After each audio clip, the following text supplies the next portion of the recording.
lo tenemos a Alejandro Mansilla en línea, gran analista. Alejandro, querido, ¿cómo va? Gracias por estar ahí, como siempre.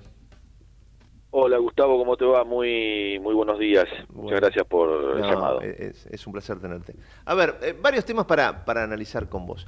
El primero, necesito tu mirada, porque yo viste que me suelo deprimir, ¿no? Y lo veía a Grabois, digo, tiene razón, sí, qué sé yo, algunos edificios hay que cuidar, cierto patrimonio está bien.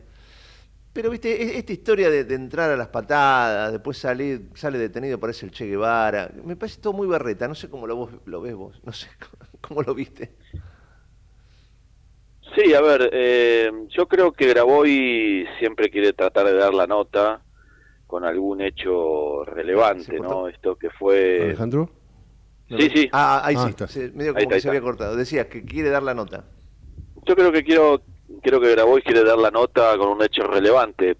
De alguna manera siempre ha tratado de hacer lo mismo. Ujú. Con relación al Instituto Juan Domingo Perón, claramente, bueno, quiso darle una impronta ideológica al tema. Ujú. Eh, y por otro lado, bueno, también al denotar él quizá de que la CGT, el Partido Justicialista, Está como o frío. claro, algunos sectores vinculados al peronismo no han hecho nada en relación a esta decisión que tomó el gobierno de cerrar el Instituto Juan Domingo Perón, que recordemos que está también, ahí hay otro tema muy fino que se ha constituido a través de una ley, ¿no? Ujú. Eso no es solamente por un decreto. Entonces me parece que, bueno, ahí también hay que ver cómo se puede debatir el tema, o se podía haber debatido el tema de otra manera, pero bueno, creo que Grabois, como decía, al ver que la CGT no hacía nada, el PJ no hacía nada, dijo, bueno, yo voy a hacer algo, me muestro, y al menos tengo esta impronta de querer ser más peronista que Perón, ¿no? Entonces, bueno, sabiendo de que, bueno, su posición ideológica quizás está más cercana al marxismo Exacto. que al propio peronismo, pero y es raro que también lo haya hecho el mismo día que Milei había sido recibido por el Papa León XIV, Ujú. y que el propio Papa León XIV le había mencionado al presidente de la Nación venir a la Argentina de visita, ¿no? Un poco como diciendo, bueno, voy a hacer algo distinto a lo que hizo mi predecesor en relación a cómo veía la situación del país Bergoglio, ¿no? O Ujú. el Papa Francisco. Pero creo que, bueno, ahí se sumaron dos cosas, un poco el tema de mantenerse en boga Grabois, y por otro lado decir, parece ser que la iglesia ya no está conmigo, Mira, entonces tengo que hacer algo para que me visualicen. sí. Lo del. Nada, abrís varios temas, ¿no? Lo del presidente regalándole al Papa libros de derecha me parece tan vergonzoso. Todo me parece vergonzoso Sí. últimamente. No Y sé. lo que pasa que, bueno, yo me acuerdo que también Evo Morales al Papa Francisco le había regalado una cruz como un símbolo de la hoz comunista, ¿no? Es Sí, muy... hay cosas que son lamentablemente muy berretas, Claro. o muy fuera de contexto, que no tienen nada que ver con el sentir cristiano, ¿no? Claro. Claramente, bueno, si uno va a un contexto histórico, eh, la Iglesia ha nacido de alguna manera a través de un imperio, Ujú. ¿no? Que es el Imperio Romano, tanto de Constantino el Grande, después por Teodosio I, y después, bueno, ha sido concretado como Estado por Mussolini, ¿no? En 1999 por el Tratado de Letrán. Entonces, de alguna manera el trasfondo de la Iglesia tiene un contexto de un nacionalismo fuerte, vinculado quizá a la derecha, o los imperialismos que siempre estuvieron más vinculados a la derecha que a la izquierda. Pero bueno, en este contexto, en lo económico, me parece que no tiene nada que ver la Iglesia con su pensamiento, y más que nada León XIV, que eligió el nombre por León XIII, que tenía un pensamiento justamente vinculado a mejorar la calidad de vida de los trabajadores, que se les regale libros que van en contra de la calidad de vida de los trabajadores. Pero bueno, son cosas de falta de tacto, para mi criterio, de ciertos políticos, ¿no? Alejandro Mancilla, ¿cómo te va? Raúl Vázquez te saluda de este lado, un placer. Hola, Raúl. Vos sabés que te escuchaba y viste que a veces la política, o a veces no, cada vez más la política está más lejos de la gente y cada vez son más difíciles las posibilidades de que la política descubra las bondades para que la gente modifique un poco su vida, ¿no? Esto realmente pasa hace mucho.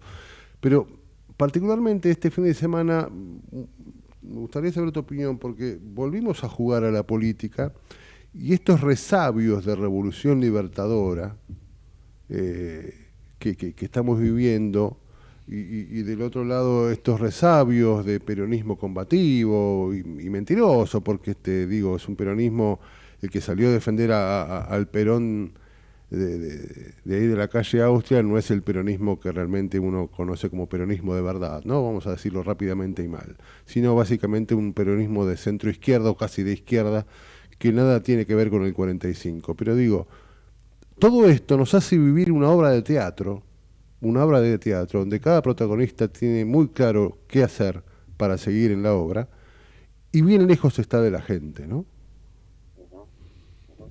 Sí, a ver, el primer y segundo peronismo, que fue, digamos, el que le dio impulso a, si se puede decir, una economía nacional Uh-huh. que no existía en anteriores años, sino que era una economía muy conservadora, casi ni siquiera liberal, ¿no? Porque Uh-huh. si hubiese sido liberal, la Argentina hubiese tenido mucho más mercado abierto con otros países del mundo y no solamente con Inglaterra. Entonces, inclusive el propio Perón creo que abrió más mercados que los conservadores anteriores, ¿no? que gobernaron anteriormente. Uh-huh. Pero el tema es que el primer y segundo peronismo trajo un cambio muy sustancial, no solamente en lo económico, sino también en lo político y en lo cultural. Uh-huh. Y que ese cambio sustancial sigue impregnado de alguna u otra manera en el espíritu social. Quizá no de la misma manera que fueron los jóvenes de post-55, que lógicamente los que organizaron a posterior la resistencia peronista, que eran jóvenes instruidos, capacitados, intelectualmente formados, lógicamente después con sus variables ideológicas dentro del propio peronismo, ¿no? De izquierda a derecha, pero nadie puede discutir de que aquellos jóvenes idealistas, como se le dice, ¿no? Comandaban organizaciones políticas y militares y cuasi militares muy importantes, teniendo solamente entre 20 y 25 años de edad.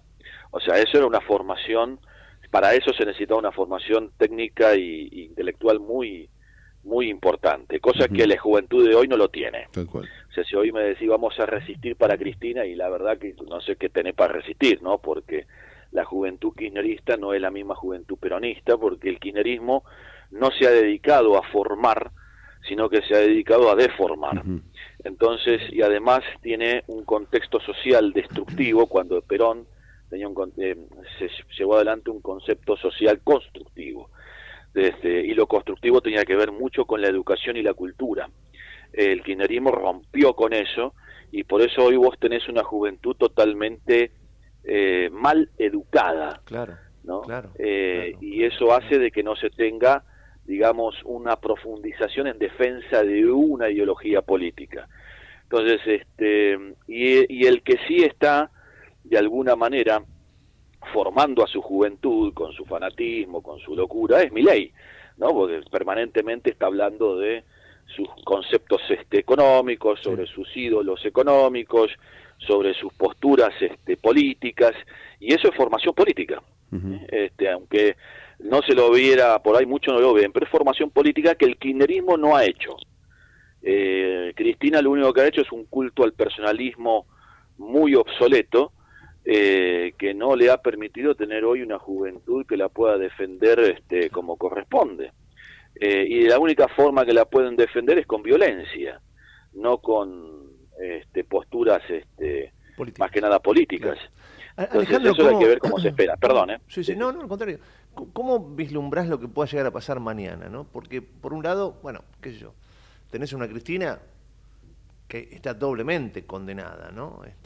Se presentaron pruebas, qué sé yo. Bueno, el sector del kirchnerismo dice todo es un invento, nada de eso es cierto, es todo mentira, son los amigos de Macri, bueno, lo que fuere. Ponele que mañana la Corte Suprema avanza, ¿no?, en la confirmación de esto. ¿Qué panorama ves?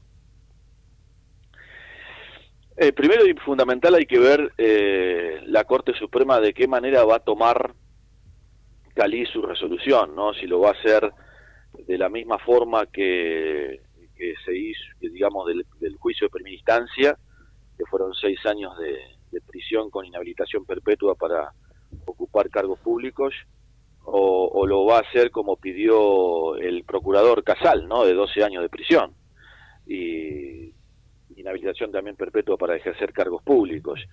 De una u otra manera, yo creo que la reacción del kirchnerismo va a ser de una sola forma, la violencia. Claro. O sea, hay que estar preparado para esas cosas. No lo veo yo al kirchnerismo haciendo una situación, digamos, de postura vinculada a la altura política, ¿no? Sino que va a ser una cuestión violenta, ya sea en lo verbal o también en la acción política.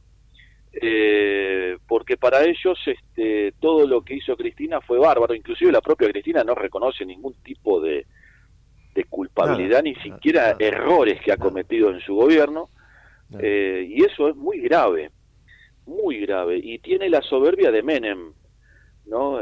Que también cuando Menem fue condenado por el tema de tráfico de armas, o metido preso preventivamente allá por el año 2001, por el juez Urso, también era como que él no había hecho nada, ¿no? Que todo su gobierno fue una gloria y que había salvado al país, claro. Y los menemistas, que hoy están con Milei, digamos, decían las mismas cosas que dicen hoy los kirchneristas de Cristina. Pero ¿vos crees que el kirchnerismo tiene como una estructura para generar un caos en las calles? Porque ellos ya están hablando de, bueno, si se confirma esto, guerra civil. Como un poco mucho, ¿no? Sí, pero plantean ese tema. Yo creo que es una locura. Claro. Porque si eso sucede, la verdad que lógicamente si va a haber una acción, va a haber una reacción. Y si hay una reacción, la reacción va a ser también violenta. También hay que ver qué pasa en la provincia de Buenos Aires, ¿no? Porque si la acción del kirchnerismo de generar violencia va a pasar en la provincia de Buenos Aires y Kicillof se va a hacer el sota, y los que van a padecer las circunstancias de esa violencia son los bonaerenses, ¿no? Entonces, porque si la policía bonaerense no va a hacer nada y se va a quedar quieta mientras los simpatizantes de Cristina rompen lo que tengan que romper, y me parece que no le va a hacer bien a nadie eso. Y le hace mal también a Kicillof, políticamente hablando, porque va a quedar como un idiota. Pero me parece que el tema radica en esto, ¿no? O sea,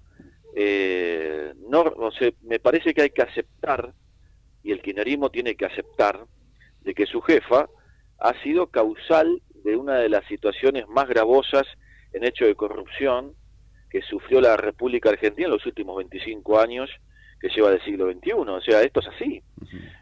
La justicia lo ha determinado, lo ha investigado, le ha dado profundidad a los hechos y ha determinado que era jefa de una asociación ilícita.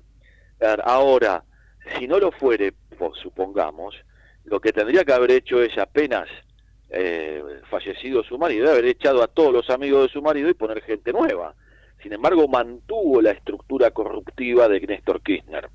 ¿Y por qué la mantuvo? Y porque lo beneficiaba. Entonces, claramente eso está más que claro de que ha sido un continuismo de lo que Néstor Kirchner llevó adelante como lo que se llama corrupción estructural. Fíjate vos, Gustavo, que un tipo que era empleado bancario en Santa Cruz terminó siendo un empresario de la construcción que lavó 55 millones de dólares.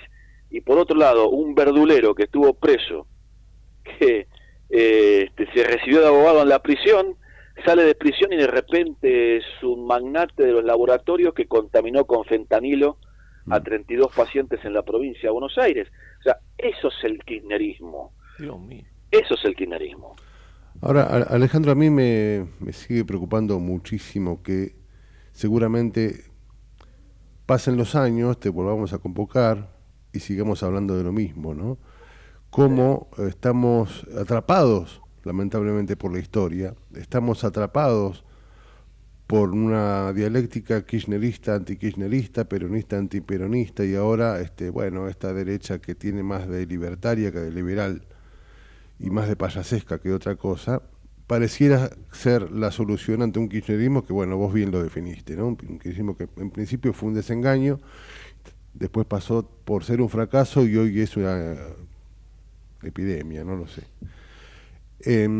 Digo, me preocupa eso, ¿no? Que no tengamos la mirada puesta en un futuro más o menos claro, porque lo que nos sigue, lo que sigue y lo que nos viene es hablar de lo mismo, ni siquiera cambian los apellidos.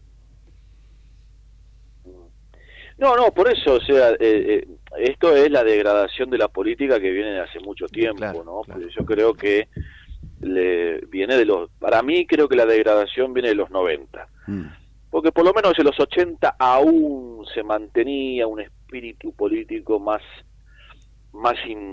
digamos, intacto en pos de fortalecer no solamente los lazos constitucionales, sino también los partidos políticos, pero en los 90 eso se comenzó a hacer un carnaval. Entonces, en el carnaval, en la creación de esa matriz formada por Menem, generó esto, ¿no? Generó la falta de cultura política, la falta de que la sociedad no esté politizada, la falta de amor que tiene que existir entre la sociedad y política. Hoy hay un odio terrible de una parte y la otra, de lo cual eso genera desorden, no solamente un desorden en todos los aspectos cotidianos de la vida, sino el desorden nacional. Y si hay un desorden nacional, acá puede pasar cualquier cosa. Entonces, me parece que esa matriz nos hizo mucho daño, y el kirchnerismo perfeccionó esa matriz, dándole como punto final la destrucción educativa, que es fundamental para el desarrollo de un país. O sea, destruyeron la educación en todos sus aspectos. Entonces, hoy ver, por ejemplo, chicos que se drogan dentro de las escuelas hechas pedazos por los propios chicos, que rompen las puertas de los baños, que se roban, qué sé yo, tizas, para decir una barbaridad, una cosa, una nimiedad. Pero por otro lado, que también a la noche van ladrones profesionales a robar las escuelas y nadie hace nada.